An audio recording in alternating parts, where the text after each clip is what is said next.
Cool. Okay, thank you, everyone. So my name is Waqqas. Waqqas Awan. I'm a customer success manager currently at Salesforce. Very big software company. If you haven't heard of it, Google it. It's one of the biggest. I think it's in the top 10 biggest software companies in the world. So a lot of people haven't heard of it.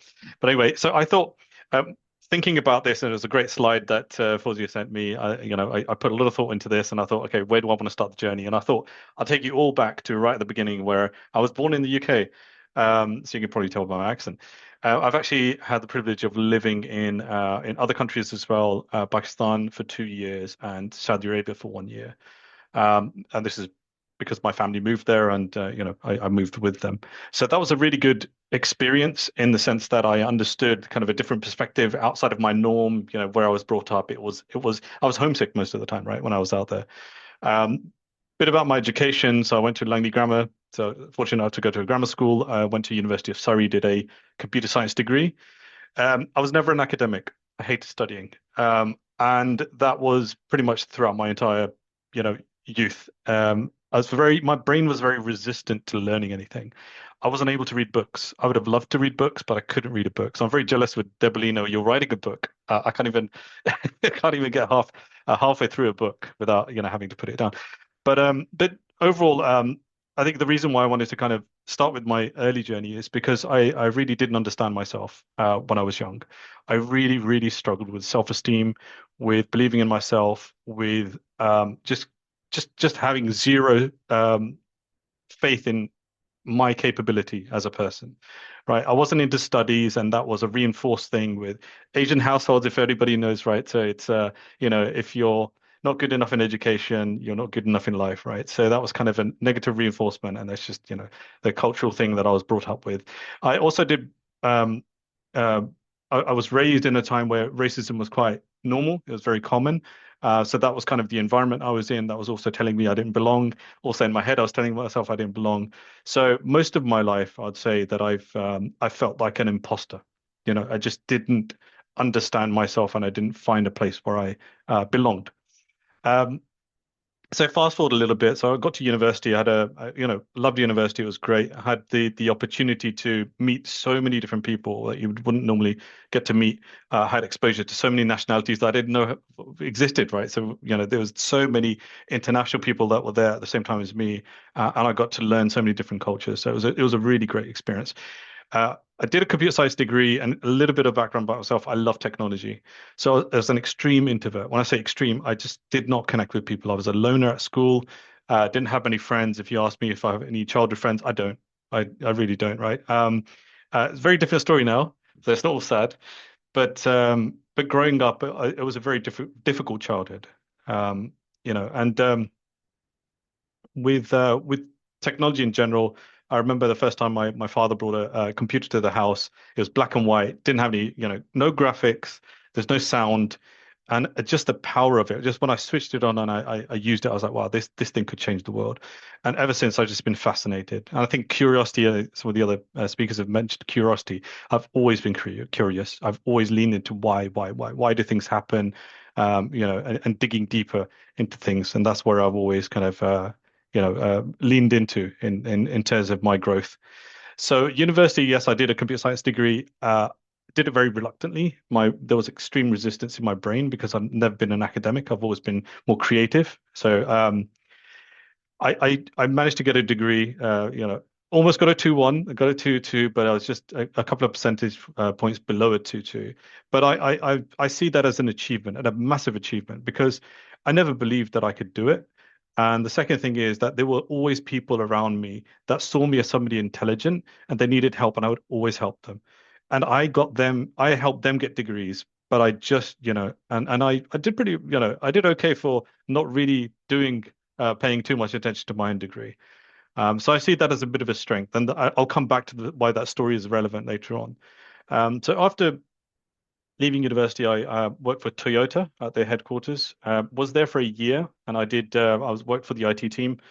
It was a very monotonous role, so it didn't give me any responsibility. It wasn't really, I didn't get exposure to do much, any impactful work. But what I did do was I went through kind of, the 9 to 5, so I understood what a 9 to 5 job is, and it was very scripted in the sense that I wasn't given anything that was risky. It was just you need to do A, B, C in the afternoon, X, Y, Z in the late afternoon, and that was it. So that's how my Toyota 1 year at Toyota kind of progressed. Then I joined a software company. So the rest of my career has been with American software companies. So Ivanti, they've changed their name a couple of times. I joined them in 2008. That was my first proper job, and it was extremely scary because I carried all this baggage of fear, self-doubt, zero self-esteem throughout my entire life. And here I am, I'm thrown into the deep end because uh, there was no support structure in that company. There was no onboarding process. There was no mentor given to me. I was just like, okay, here's some training videos. Now you have to go onto customer sites and implement our software. And that was it was I managed to do it because I worked hard, but I did that for 3.5 years. But it was through I would just say it was fear. Fear fueled me, and I somehow managed to survive. 3.5 years later, I was made redundant, which was a big blow to my self-esteem again, which is already non-existent. I also had a small family as well, so had to kind of think about the financial implications of that. And I really had to just kind of pick myself up and move. And throughout this entire journey so far, I've never had any mentors. I've never had somebody to look to for help, and I've always had to pick myself up. Um, but anyway, so I got to the point where I was made redundant. I joined Tableau in 2012, early part of 2012. And it was really interesting because I had to pivot. I was like, right, I've been on the road a lot. I've got a small family now. I need to be home more than on the road. So I joined a tech support team, which was, it matched my style at the time. Very introverted, didn't like to speak to people, didn't like to engage. So I was like, I'm going to be in an office behind the keyboard, be a keyboard warrior, and then close cases, and that's it, 9 to 5. But Tableau was actually responsible for my growth in many, many ways, personally and professionally. When I joined the company, it was about 350 people in the entire company, and about 10 people in the London office where I joined, right? So I joined when the company was in its infancy outside of the US, and that was just fertile ground for me to grow with the company. Fast forward a number of years, so 2019, we became a 4,000 people company. So that's a 10x growth. And then we were bought by Salesforce. So we were acquired by Salesforce. And then that journey onwards was just incredible. And throughout this journey with Tableau and Salesforce, I've learned so much that I wouldn't have been able to learn. Salesforce is already a massive company. We're about 80,000 people now, I think, give or take. But I started off in a small company, but I grew with the company. It put me into positions where we didn't know what we were doing. We were creating processes. I had to step into roles that I wasn't familiar with. So it really kind of pushed me and helped me to grow. Um, and I would say the last 2 years have been pivotal in my career journey, right? It's all been accidental so far at this point. I've always been fearful. I've never believed in myself, even two years ago, right? And that's why I've got this little picture of this face with a jigsaw puzzle missing. Um, I found out that I have ADHD, and 2 years ago, my life clicked. It made sense. I felt like up until that point, I was living with a stranger. I didn't know who I was. I didn't know what made me tick. I didn't know how my brain was working. Everything I was doing, it was just chaos all the time. Chaos inside my head, chaos outside as well. It just didn't make sense, and I was living in fear. Um, and that really was awakening for me. It was just like it was a revelation. It was just like, oh, okay, so this is who I am. And then, in the 2 years that since I've discovered that, I've leaned into, obviously Migrant Leaders is part of the mentorship scheme there. Also, Purple Space is something that we do internally with our within Salesforce. We have a third party company called Purple Space. They help us mentees within Salesforce connect with mentors. These are specifically people with disabilities and problems with self-esteem. And then I'm also a part of the Neuroforce leadership team. Neuroforce is basically it's an equality group within Salesforce, and we raise awareness of neurodiversity, which is something that obviously I'm a part of. I'm neurodivergent.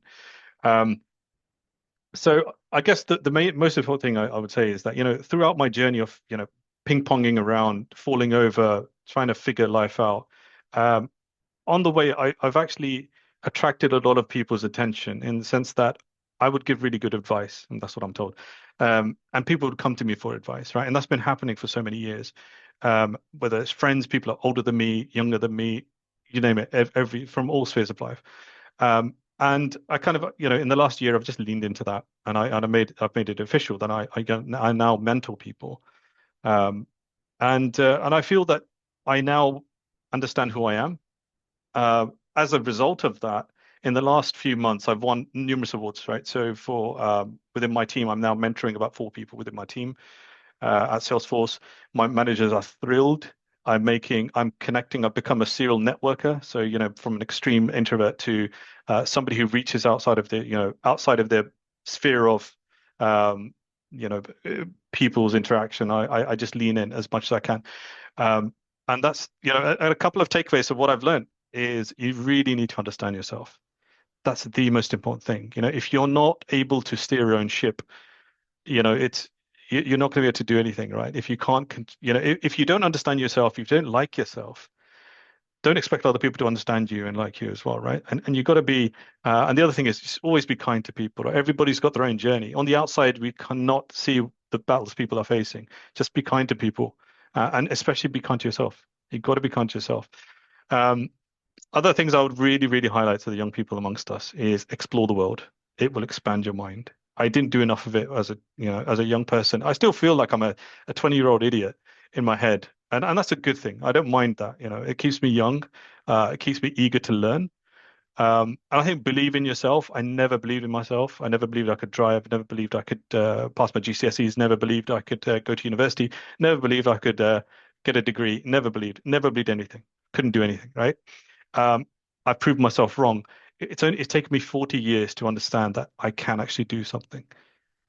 Even though I've seen the evidence myself, like Enheim, you've said that you've got the evidence, right? But I never believed it. But it's just my mind was just working against me. And then once I made peace with that, once I understood that, you know what, I need to really understand what's going on here because my life is not going the way that, that I would expect it to go. Um, and the last thing I would say is just keep learning, right? That's the most important thing. Learn about people, learn about cultures, learn about, what makes people tick. Just expand your world. And it's a beautiful world, right? And there's a beauty in discovery. And I would, highly encourage you to just have a beginner mindset wherever you are. And that's why I go into every day with a beginner mindset. And and that's where the joy is really. Forget about the destination. It's more about the journey. You've got to enjoy the journey.